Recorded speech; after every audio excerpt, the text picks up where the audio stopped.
The Rick and Shauna Show, baby.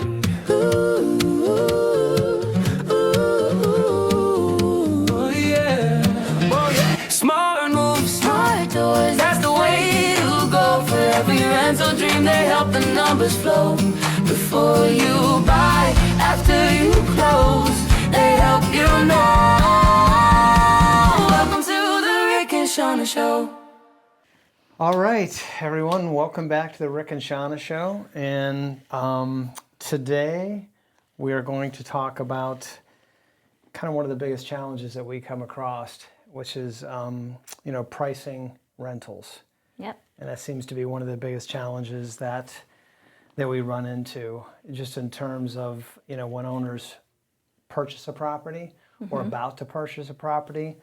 Like I believe we said in our last podcast, we want people to partner with us before that, so we can make sure that that pricing is where it needs to be, and it's going to work for the owner. Because right. Yeah, when they purchase a property and it is, in this price range where we're getting at these days, where it's top of the market. I mean, they're buying these properties at way more than 5 years ago, right? Yeah. And it's not, and so you've got to be very careful about the price that you're purchasing these properties at, and that's where we come in. We've had a lot more clients reach out to us these days, probably in the last maybe 3-4 months, that they're about to purchase a property and they want to know, what can I rent it for?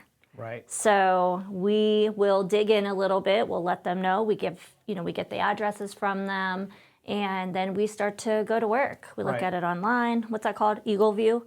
Yeah. Google Street View. That's Street what it's View, called. Yeah, Street View. So we do that. And that's good that owners are asking. They're starting to ask those questions more up front. Yeah. More than they used to. Years ago, those questions would hardly ever get asked. I know. I like it. Actually, they're getting more savvy, with that. I mean, this is a big purchase. Let's face it. Some of them are trying to build portfolios of 500, over the next 5 years, and the prices, I'm not quite sure where they're headed, but that's a tall order to fill. And if you don't know what your rent's going to be, you might get into trouble. Yeah, you could. Well, the bottom line is we want to see these owners do well, these investors do well in the market. So we want them to your point, we want them to be savvy and really understand the market. So maybe that's something that we should kind of dive into, kind of what we do. Some how do we strategize? How do we do it? Yeah, for sure. So I think one of the areas that owners get into is Zillow. Mm-hmm. They rely very heavily on Zillow, and it's certainly a tool to be able to be used. And it's a tool that we use too. But you just have to be careful when you're doing this, because there are many ways to evaluate the property. Yeah, for sure. So those are the things that we're going to try to get, educate people on. So when you're looking at a Zillow, even though that property says, well, hey, the average rent in that market is this, that's average rents, but that doesn't talk about condition. No, and I think for Zillow, and we've talked about this before, Zillow will show you what a Zillow will show you what a house was listed at, but doesn't always show you what it rented at ultimately, right? Well, it never does, right? No. We never know. Actually, you're right, never. Yeah. So that's a big thing. That's a big deal, especially for our out-of-state owners who, I know you look at Zillow and I know it's big. We do, like you said, we look at it too, but we're a little bit more resourceful in the fact that we know that those are just starting prices, right? Right. So we want to see what our competition is out there. What are people thinking a 3-bedroom, 1-bath in this area should be listed at? How many days on the market has it been? Yeah, because that's a big Zillow one. will show you that too, right? Yeah, and sometimes it shows you, sometimes it doesn't, but you should always be looking at it, because you can tell right away. Property's been on the market 90 days. There's a top of the market rent. You just know that property is overpriced. Right. So it definitely is. There's just a little bit more to it, and we talked a little bit about the where the property sits. What's around that property. Yeah. Like on both sides of that property. So when you're evaluating a property and you look at it, of course, the pictures you see on Zillow, they're focused right in Oh yeah. on that house. You're like, hey man, it looks great. Sometimes there's a reason why they're so right. focused, right? Property looks great. Yeah. But that's one of those things when we talk about evaluating a property, when somebody comes to us and they start saying, hey, what do you think about rent? What do you think about this property? We're cautious about just throwing a number out. No, yeah, for sure. For obvious reasons, because we haven't seen the inside of the house. Yeah. We don't know exactly where it sits. And what will they say? Usually what they've already done. Well, look at the pictures. They look great. It's rent ready. It's rent ready. It's rent ready. It's That's rent one ready. of the biggest things we hear. We can talk about that one a little later. But yeah, so it's that thing of, and that's I think some of the value that we bring, or a property manager should bring, is being able to go out there and take a look. So what's really going on? Can we get the lockbox code? Can we actually go into the property before an owner buys it? Sometimes we have success in doing that. Sometimes we don't. Right. But we're going to at least look at what's around it and what that property is all about. So that's kind of a beginning point. Yeah. So you don't just say, okay, yeah, Zillow says this is the way we're going. That's right. So that's kind of how we break down, that, looking at Zillows, looking at all the ways to evaluate. I think that's a good place to start. Yeah. Oh yeah, for sure. Yep. Another big thing that I know that we run into a lot is, like, here in Ohio, our weather is wonky, right? So we have winter, we have 4 seasons. So there is a time gap where we have really good success, and then there is a part of, a time of year where we don't. So during our summer months where, it's probably starts probably right around March, I would say, it starts to pick up. And then it goes till about September. It seems like a long time, but that's when kids are getting out of school. People are starting to look. Early on, people have gotten, a chunk of money maybe from income tax, and they're setting that aside to move. And so when pricing a property, we also take that into consideration, because if we think it's going to be in one of those months where it's between like that March and September, then we can play around with the price just a little. We can go a little higher. They're going to do better in those peak seasons. Yes, it's got way more activity, way more people wanting to look and wanting to move than having to. Right. So, if you get into those Novembers, Decembers where we've got holidays and we've got snow on the ground and we've just got icky weather, then not a lot of people are moving unless they have to. And then those people always come with challenges. When we do the price strategy for our owners, it is very important not to overprice it, because it could sit one extra month and then you've lost all of that profit anyways, right? Yep. And we run into that so much when people are like, yeah, but it says I can get, $1,300, and we're seeing them go at $1,000. Yep. And so it just depends on, you think about it, depends on how they got into the property. And I think that's one of the challenges that, investors have, is that, do you have any wiggle room in your price? Because if you don't, that's going to create a big problem, because the market's going to tell us, right? Yeah. So we're always going to, of course, we want to see these investors get the most they can out of these properties. We want to make sure that happens, and we're going to, of course, we want to push the envelope a little bit and see what we can get. But once we do that, after a week or so, we want to start bringing that pricing down, because we know that we're running out of time in terms of they're not going to get that price. So we want to get the property, rented, and get that income coming in for the owner, because they've already lost that opportunity. That's right. I mean, they've lost that money, right? And I know we've had that conversation multiple times with people, and most of the time, it's crazy they don't think of it that way until we bring it to their attention, and they're like, oh, wait a minute, you're right. At $50 more that I want per month, I've already lost a whole year's worth of that if I let it sit an extra 30 days. So, having a good property management company isn't just collections, right? This is strategizing. If you're going to hire a property management company, trust that they're the local experts, right? Yeah, they should be. Trust their professional suggestions and recommendations on what you should set your rent at. And if you think that you're getting into a property that you have no wiggle room, you might want to second guess it right? because you do need that. You should have a range, you should have a bottom and a top of where you want to be, and you want to fall somewhere in between it. Of course you want to get the top, but you may not be able to. But if you don't get the top, and you're going to be in trouble if you don't, that's right. not where you want to be. No. So there's many ways of evaluating a property, and like I said, Zillow is one of the places that me and Shauna use. We use that as a tool. But we also use, we basically go out and we actually do street views as well. We look and just basically looking where this property sits, what's around it. We literally will go up and down the street to see what's around it. Right. And how close is it to, places like cities, and like, is it easy access to a lot of different things? These all have influence on how quickly the properties will rent. Right. But probably the biggest one is what's around it, because those are the things you can't change. We can change rent. Yeah. And what we know is all properties will rent, but they may not rent what an owner needs them to rent at. Yeah. Right. So that's always the challenge. So we know we're going to rent it, but we're going to have to keep bringing that pricing down until we get to that point where somebody says yes. So that's one of two of the ways that we actually do. We also use AI. Yes, we do. It does work well, but again, it gives you averages. It doesn't give you exacts of where you should be. It gives you ranges of where you should be, where you should be. And after that, then it's me and Shauna putting our heads together to try to figure out, okay, we've seen all the facts. Yep.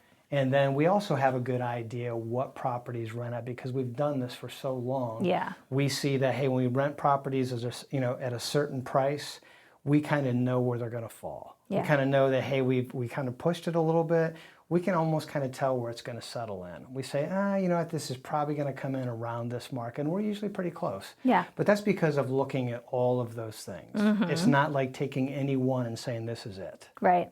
No, that's true. And I know a lot of times that I've spoken to a property owner, or you have, and you'll send it to me or vice versa and be like, hey, what do you think? Can you look at this and tell me what you think, we can get? You've already got a price in mind. And then I'll come back, or same, and we are so close just because we've done this for so long. We don't, a lot of times, like, yes, we use the Zillows of the world. Yes, we use a couple other means and boots on the ground, but we have a whole portfolio here that we have under management that we also look at every single day. Yep. And 9 times out of 10, we already have had a few properties in the area that they're asking us to, do rental prices in. So, and just with the experience, just here in Northeast Ohio, we do the Canton, Akron, and Cleveland areas. And between Rick and I, we've done this for over 30 years, combined. So it's almost like second nature to us now. Now, there will be times that an owner wants to push the envelope, and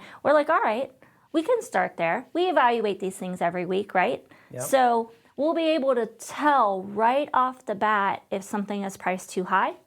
There are reasons. They're not getting any activity at all usually. Or if it's getting a ton of activity, we get 0 applications.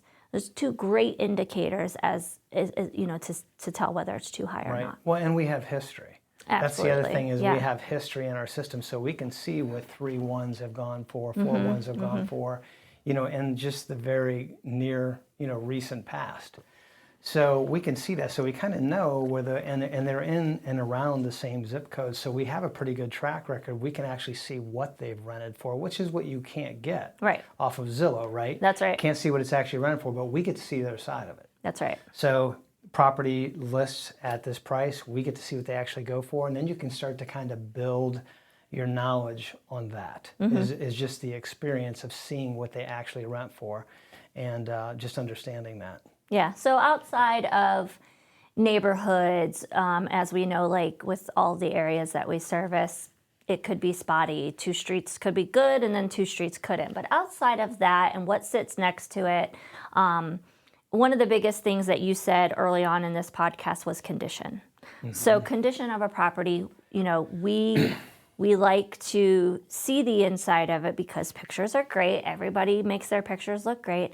But we'll be able to tell right off the bat when we go look at it, like, okay, that's not going to fly. Or, hey, that looks really nice. And, what are most of the things that we always talk about in condition that most people look for? What are they? Cleanliness. Cleanliness is probably number one. That's the number one. Yes. So if you walk into a house and it's inviting, it smells good, they will overlook a couple things. And when I say they, I'm talking prospective tenants, right? Yes. I mean, anyone, any consumer can walk in, and if it's inviting, it smells good, it's appealing to the eye overall. They're not really going to really point out, a couple little nail holes, or, I don't know, the baseboards and the walls are painted the same, or whatever it is. You know what I mean? They're not really looking for that. They're looking for clean. They're looking for clean. Isn't that? Yes. It's so crazy that we've seen that. It's actually the least expensive thing to do Yep. to bring a house up to where it's, rentable and people are going to come in, because to your point, when it smells good and it looks good, because believe it or not, they're going to go in, they're going to open up all the drawers, they're going to open the closets, they're going to look in all these places. They look in the basement. Some of the places that, from years and years of showing properties, first place they go, the basement. Yep. Now, you didn't think that would be where you would go big. first. No, not But at the all. first place they do is go downstairs. The basement looks good. They're already like, okay, wow, this is okay. The basement is taken care of. So, those drawers and inside the cupboards, all the little nooks and crannies where you think people aren't looking, they are looking. Yeah.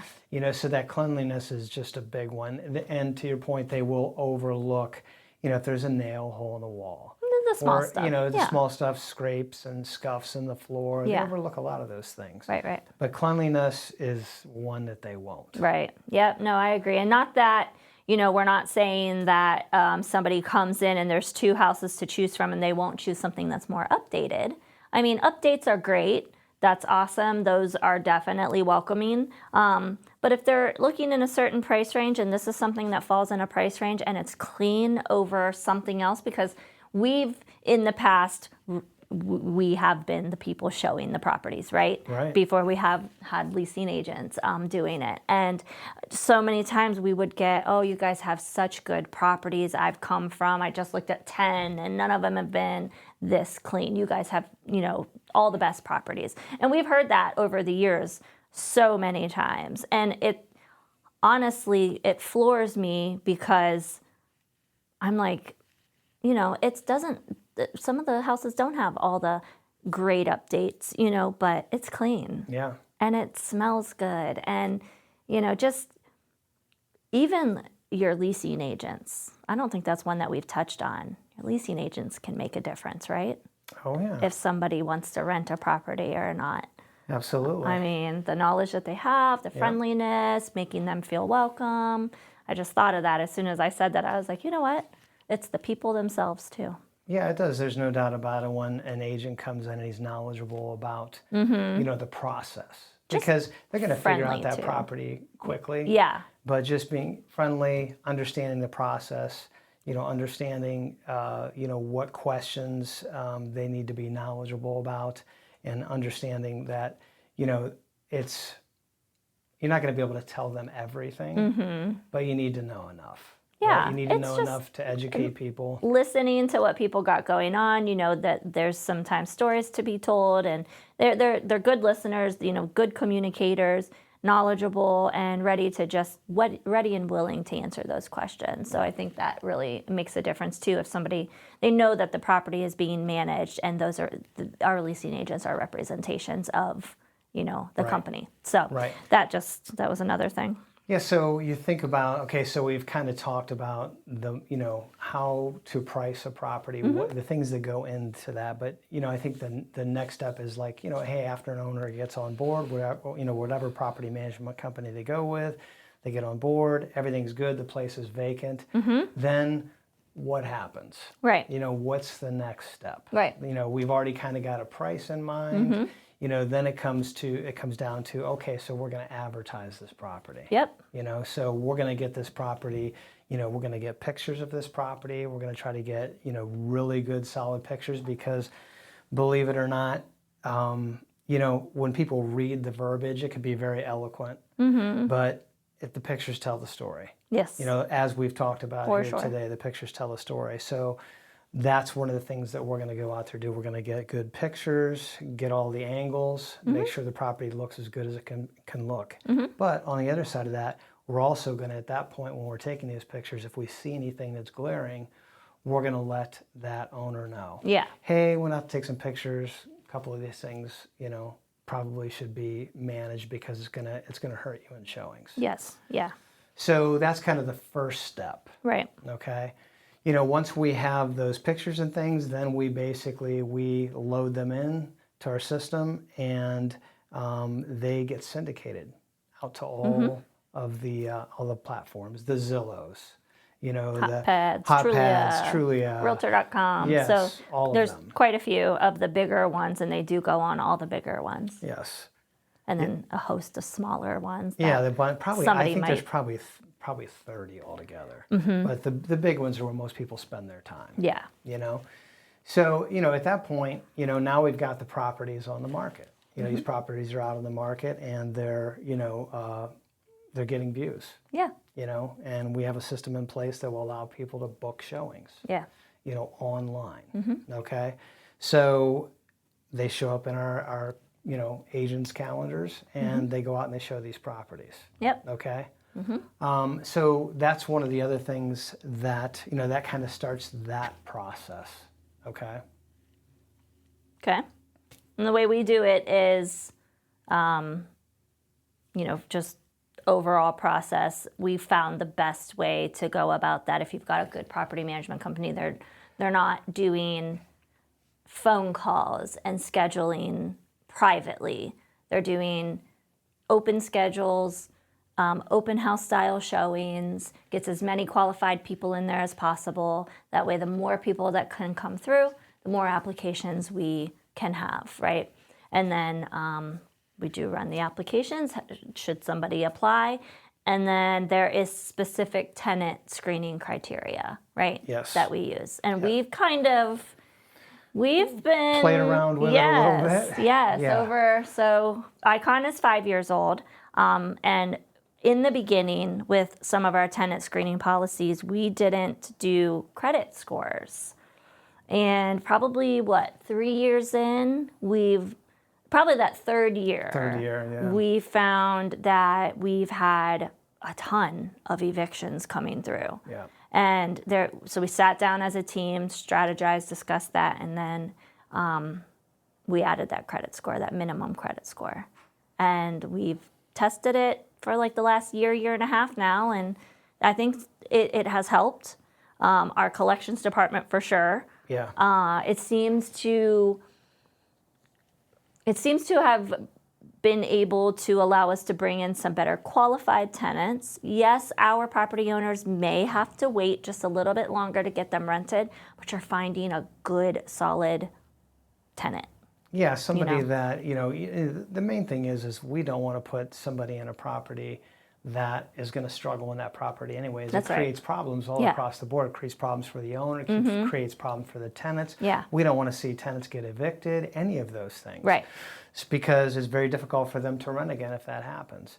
So that credit score really makes sure that you are putting the most qualified person you can in there based on the information you have, because that's always the key thing. It's based on the information you have. Yeah, we don't know these people. We don't. We don't know what their character is. And sometimes, people look great on paper. We just don't know how they're going to perform at the property. As much as I would say, probably the biggest question that I get is, what do you think about the tenant? Yes. And I just tell potential owners, that, hey, look, I kind of got out of that game of thinking about those things, because too many times we've had people that just look great. Right. And, ends up not working out that way. So there's no silver bullet and how somebody's going to perform when they're at the property. And there's a lot of things that are out of a tenant's control too. When you think about it, they could lose a job.